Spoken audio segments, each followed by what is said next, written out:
নমস্কার দর্শক বন্ধুরা, এবার আরও বিপাকে অভিষেক বন্দ্যোপাধ্যায়। সেবাশ্রয় নিয়ে দফায় দফায় অভিযোগ দায়ের হয়েছে অভিষেক বন্দ্যোপাধ্যায়ের বিরুদ্ধে। হেলথ ক্যাম্পে চিকিৎসকদের চিকিৎসার মান নিয়েও উঠেছে বড় প্রশ্ন।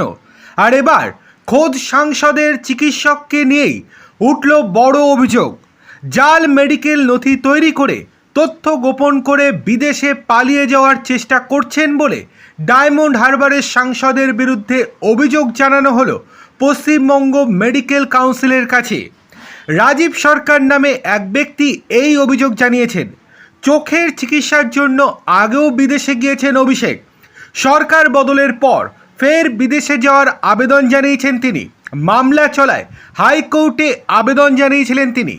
সেই আবেদনে যে মেডিকেল ডকুমেন্ট জমা দেওয়া হয়েছে তাতে চিকিৎসকের রেজিস্ট্রেশন নম্বর নেই বলে অভিযোগ। মানে ভাবতে পারছেন, উইদাউট রেজিস্ট্রেশন নাম্বার সেই চিকিৎসকের দেওয়া প্রেসক্রিপশন জমা দিয়েছেন হাইকোর্টে অভিষেক বন্দ্যোপাধ্যায়। অভিযোগ, 2026-এর জুন মাসের একটি প্রেসক্রিপশন জমা দেওয়া হয়েছে আদালতে। সেখানে ডাক্তার চোখের চিকিৎসার জন্য বিদেশে যাওয়ার প্রয়োজনীয়তা রয়েছে বলে উল্লেখ করেছেন, কিন্তু সেই প্রেসক্রিপশনে ওই চিকিৎসকের নাম থাকলেও রেজিস্ট্রেশন নাম্বার ও ঠিকানা নেই বলে গুরুতর অভিযোগ। রাজীব সরকার জানান, ইন্ডিয়ান মেডিকেল কাউন্সিলের নিয়ম অনুযায়ী ডাক্তারের রেজিস্ট্রেশন নাম্বার এবং ঠিকানা থাকা বাধ্যতামূলক। সেই সম্পর্কিত যাবতীয় তথ্য পেতে পশ্চিমবঙ্গ মেডিকেল কাউন্সিলের কাছে আবেদন জানিয়েছেন রাজীব সরকার।